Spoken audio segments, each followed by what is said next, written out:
this episode, i-Italy goes to Washington, D.C. to meet award-winning chef-restaurateur Luigi Diotaiuti. Luigi is the founder of i-Tiramisu restaurant and member of the State Department's American Chef Corps. Italian Leadership in America is a new series co-produced by i-Italy and the National Italian-American Foundation. Enjoy and stay tuned for more. I'm John Viola, President of the National Italian-American Foundation. We're proud to partner with i-Italy to bring you the intimate portraits of some of the incredible Italian-Americans who call the nation's capital home. Today, we'll sit down with Chef Luigi Diotaiuti, a dear friend and the owner of i-Tiramisu, one of the capital's hottest restaurants. Luigi's a proud son of Lucania, and he's the man I call every time I want a meal that tastes like home. Come meet my friend.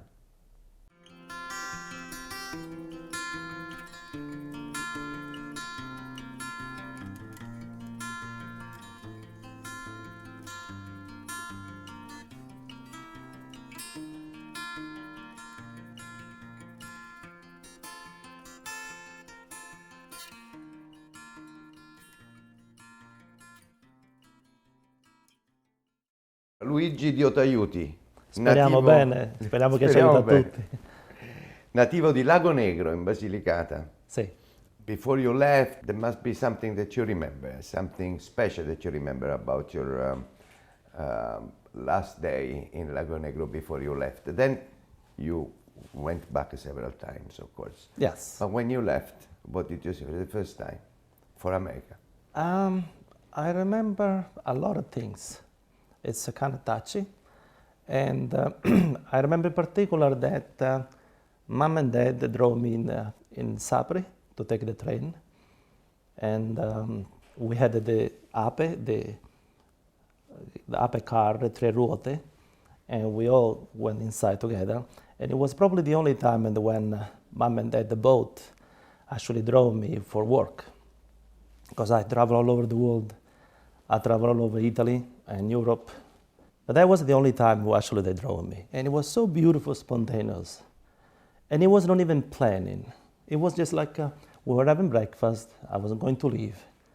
And say, well, we drive you. Oh, what the heck, we drive you. It was a beautiful day. Everything was so clean, a gorgeous, clean day, like usually in that area. When was this? I was a couple days before, I guess probably on the 30th, March 30th, 1989. Well, I don't feel, sorry because I left. I think I do more for Basilicata now that I'm outside in Basilicata, and I think I do more for the region right now as we speak that hypothetically if I was there. It's just my objective. It's my goal in my life, just to produce, promote Basilicata all over the world. Including last years, I opened a non-profit organization back home called Basilicata, a Way of Living, which the objective it is hold the tradition, find what people have the greatest things in Basilicata that the world should know, protect them, do a database, and mostly important, pass on a new generation.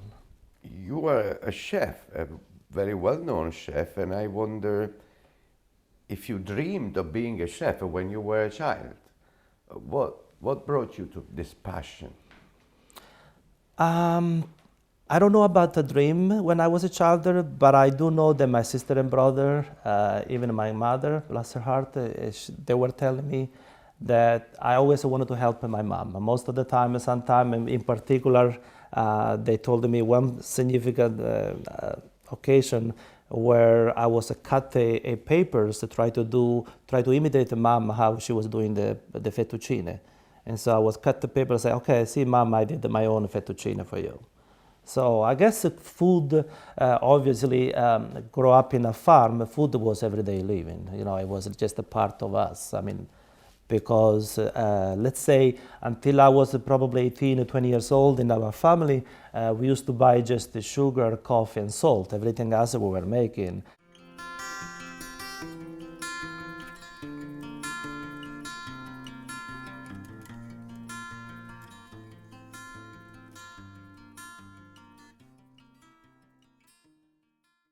This is my mom and dad when they got married. And that's my mom with me when I was probably a month old. And this is our house where all 6 of us, we were born. This is actually the house of my grandmother, Nonna Serafina. And she actually used to be the doctor of every newborn. And this is me, probably I was 8 years old, try to divide the veal at night from the mom. Therefore, in the morning, they will have more milk. And so what we'll have is the milk to do the caciocavalli. This is Lagonegro at the train station. Even though it's been 35 years that we don't have the train anymore, but to me it's an icon. It is the meaning of a lot of things, why are that way in that area. And the back on the right is the Castello di Lagonegro, where according to legend, there is also bearing the La Gioconda. This is one of my ancestors' picture, mostly from my mother's side. The nickname was i Chichilicchi, and there is Zio Nicola, Zia Diamando, Zia Tresina, Nonna Serafina, and unfortunately many others which I don't know, I never saw. I know there is a aunt which probably is dead right now, which is in Venezuela. I can just show this one too. And on the left is Nonna Serafina, and then there is a Nonno Giuseppe. Both are my mom's parents. And then right on top is a Nonna Laurenza, my dad's mom. And then there is my mom with 2 kids, must be Maria, the first sister, and Lina, the second one. And the gentleman with the military uniform, I don't know who he is.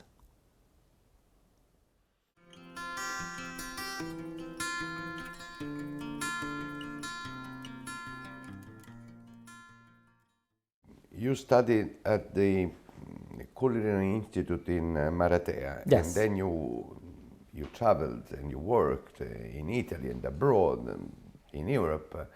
But then once you said, I think, that you came to America by chance or by accident. How was it that you came to America, and why did you pick Washington there? I didn't pick. I think Washington picked me. My career has been extremely successful. I've been working in a place that for a lot of people was a dream to go. And for me, it was just like a calling. The people were calling me, would you like to go over there? Or would you like to work with us? Because it just, once you reach a certain, let's say, reputation or level, then you will not have to be worried about work. Actually, it was the work will calling you. And then after 3 years, I thought like, well, what would have been next step? Maybe I should buy a house. Maybe I should open a restaurant. I was debating. During that kind of debating, someone came from Washington looking for a chef, and they actually directed to me. Because they said, well, you know, you are a well-known person, you have a connection, can you find someone who come in DC? We're looking at the later 80s when the United States, in terms of food, was very, very low.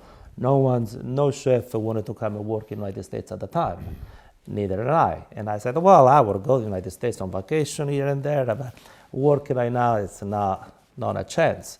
Everybody at the time, the hot place was Italy, a little bit Spain, definitely French, Swiss, and also London a little bit. Those were the places that everybody were ambition to go to work to, which is not today. Today, everybody wants to come to the United States, especially in the food field. And so that's why I said, well, I'm sorry, this was August. I said, we're not going to find anybody. This is like the peak of the season in August. If you find some chef, either he's been fired or he's not good. Otherwise, everybody working. And that's what happened. We didn't find anybody. He came back again 2 weeks later and said, why not yourself? And so it basically, I make it short, like he planted the seeds. It's like, why not? And so basically 6 months later, I was here. And because I thought, well, before I settle, I'm maybe going to do one last job outside of Italy, and then I settle either buy a house or open a restaurant or something, and I'm not going to travel anymore. Yeah, right, like the last cigarette, you know. He said, oh, this is the last one, he continued. So I came in DC, and it was really, really shocking because it's a long story, but I don't know the language. Unfortunately, the guy was almost tricking me. Nobody knew that I was arriving. And I was like, oh my God. I mean, I was a king, and now I'm like, you know, in the jungle, what's going on? So that's why, like, I didn't choose Washington, but Washington in a way chose me.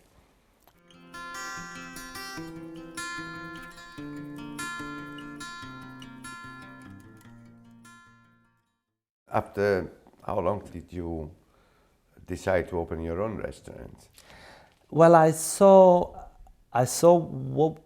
what the United States at the time of what Washington was offering in terms of restaurant scenery, and I realized that there was so much to do. And I was going to school to learn English. I guess I still had to learn. When I realized what was going on in the scenery, then I realized, well, I can't go back right now. This, first of all, it's not in my book. Like, you know, I don't want to quit because it was really bad. Like, find myself with a different culture, different language, different people, etc. And I said, well, if the other are surviving, I'm going to survive. So I'm going to make it. And during this period, I realized, like, you know, maybe if I can, because there is so much need for some good food, let's try to see first, like, to settle myself over here and see if I can do something better. So I made myself a promise. If I cannot open my own business here in 5 years, worker for worker, I would definitely go back home and work in Italy. And I was able enough to actually open i-Tiramisu 3.5 years later. Why did you call it al-Tiramisu? Because at that time, maybe tiramisu was not so famous. No, it was not. I like to believe that I'm a positive person, so obviously I wanted to have a name for my own restaurant who was a positive. And I was debated between girasole, which is sunflower, or tiramisu. They both are very positive or fun. Tiramisu means it cheer me up. So, and I was I knew that it would happen. I was about to close the deal with that restaurant, and I still was a debate about the name. And ironically, I went to see a movie at the time with Tom Hanks, Sleepless in Seattle, which you know the story that his son was trying to have him in a date all the time to fix a date to have a, you know, to get married and have a mom. So I remember one of his friends, this scenery. He was very anxious to have a date with this girl, and he was trying to help him out and everything. And one of the last things he recommended him, and please, when you go to the restaurant, don't forget to order tiramisu. And Tom Hanks replied like, what is a new position? No, silly, it is an Italian dessert. And so because I heard those words, and I said, well, I'm going to go for tiramisu. I think I know that George Clooney came to your restaurant. Yes, many right? times. And actually. Hillary Clinton and Yes. Harrison Ford. Yes. So somebody must have told them that it's a very good restaurant. I think that the atmosphere of tiramisu, the whole package together. First of all, it's a very small place. So we only have 18 tables. So it's the classic, really, let's say, the elegant trattoria that you will find in any downtown, a small city, whatever, where all the locals go because it's a good atmosphere, serious food, and you know that it's good and honest food, etc. And so that's basically what I create in DC. When you walk in, even though you never knew about it, you will feel that you are in Italy. The whole thing's together, the music, the color, the little decor, the whole placement. It will make you feel that you are in Italy. And then the thing that's the most important for me is it's the food. We personally and my staff, I like to explain like the food is the main actor. For example, when you are at the opera, you have the great tenor performance, and then everybody else around behind the scenery who help to performance. So in i-Tiramisu, the food is the main opera singer. Everybody else are just working behind the scenery to make sure that the food comes in perfect, fresh, tasty, and kind of like hug you, embrace you. That's basically what I think, if you can call the secret is.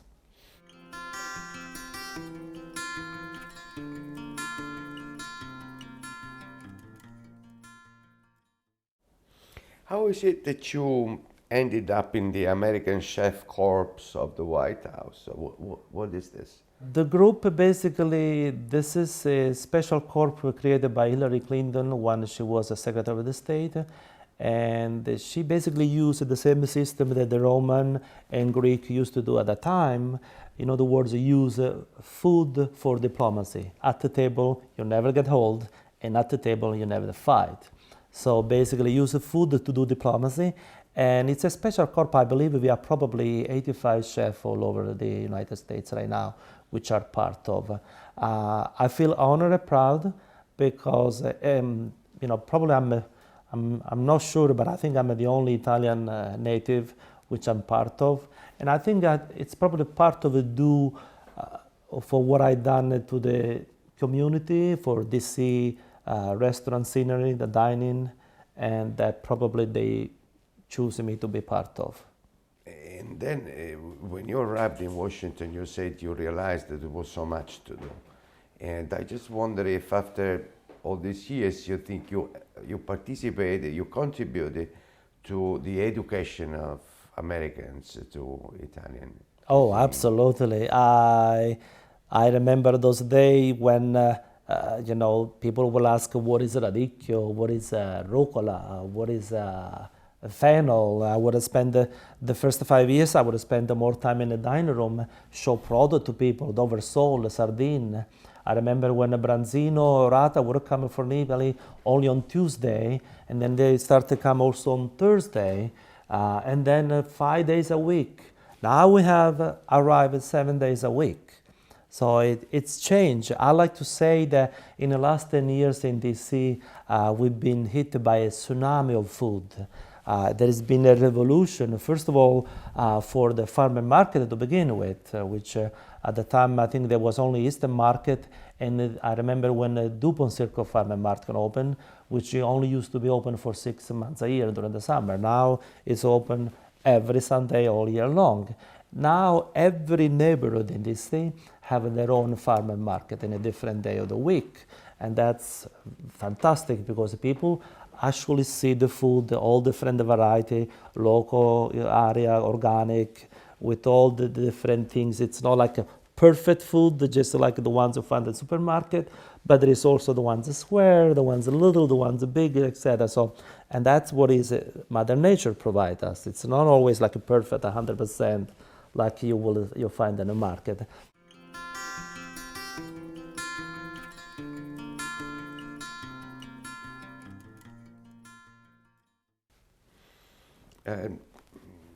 What do you think of Italian-American cuisine? What would be the difference between Italian cuisine and Italian-American cuisine? Well, more than Italian-American, I believe there is some kind of demanding for Italian-American. It's based on the culture. Europe and many other countries, eating is not just something that you need to survive, but it's a ritual. It has more meaning. It's a family meaning, it's a sacred meaning, it's just the whole things together. You eat when everybody are at the table, when the whole family is in, etc., etc. In the United States, it's a different mentality. It's a culture. We're getting there, but there is so much to do. So we eat more over here because you have to, or we have a less meaning of eating together. So that's why there is more, like a big portion, or again, it's a culture things that the way it's created is Italian-American versus than the Italian. Some people say more Americanized or not. It's because obviously it goes back to the biggest time of the immigration in the United States. There was a bit where people had a problem how to eat. Now we have the problem how to eat less. And so at the time, it didn't matter whether you have the first, second course, or third course. At that time, it was at the time like, okay, you had to fill up your stomach. And it doesn't matter how. Whether the pizza is big or small, it doesn't matter. So you're particularly well known and loved in the Italian-American community here in Washington, and we are in NIAF today. And how did you meet the community in NIAF? Well, I mean, wherever there is Italy, wherever there is a Basilicata, I'm in the front line. Of course, this is one of the great association between Italian and American, and I'm proud to be part of. I'm a member, but I also support a lot of the events that they do. I support the gala. I've done a couple of great events in the past with them, promote the Calabria culture and cuisine and wine, and many other events that they usually are part of. If I may say something right now, I think John Viola started a new direction, which I'm a big fan of, and I think inspire more a younger generation. In my personal view, I think he has a different approach from, let's say, the third generation, for people who seeking for culture and ancestor and where their grandfather were from or whatsoever, to get close to the National Italian-American Foundation. I think he's doing a great job. You have a plan to go back? One day, yes, when I retire. When you retire, we'll go back and open a restaurant. I don't know about that. No, you're retired. Yes.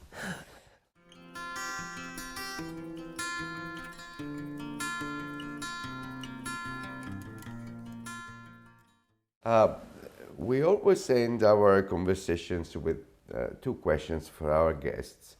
The first one is, it would be a little strange in your case because you are a chef, but the first one is, what's your favorite Italian dish? That's a good question, because I have a problem. I like all kinds of food. I like to eat everything, and it shows. I have a lot of ravioli inside over here, maybe farfalle outside. But thank God that maybe that's probably not, is an advantage as a chef, because I like to believe I have a great taste, but I enjoy eating.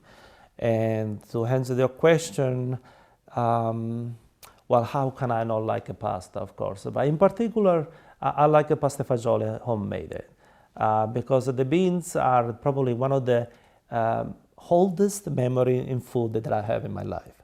I remember when I was going to school, particularly the middle school, going from the farm to Lagonegro was like 80 kilometers going and 8 kilometers back.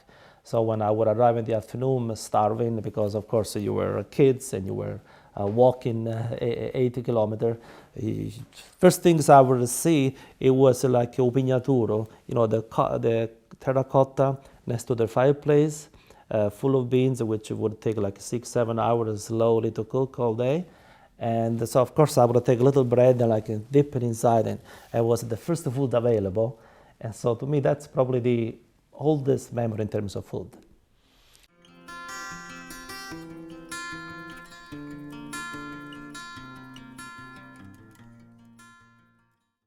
And the second question is, what's your favorite Italian song? Well, I love music. I love all kinds. And every time when people ask what kind of music you like, and I say, well, I'm a chef. I like all kinds of food. It's not like I only like a salad or fish or meat or pasta, so I like all kinds of things. Therefore, I like jazz, I like a good rock, I like the rugby, I like also folklore. But, why not? It makes me happy. You know, even a beautiful tarantella, it's great. But if I would have to choose a song, let's see. Because I'm from Basilicata, live in Washington, I will probably choose Nella mia città of Pino Mango.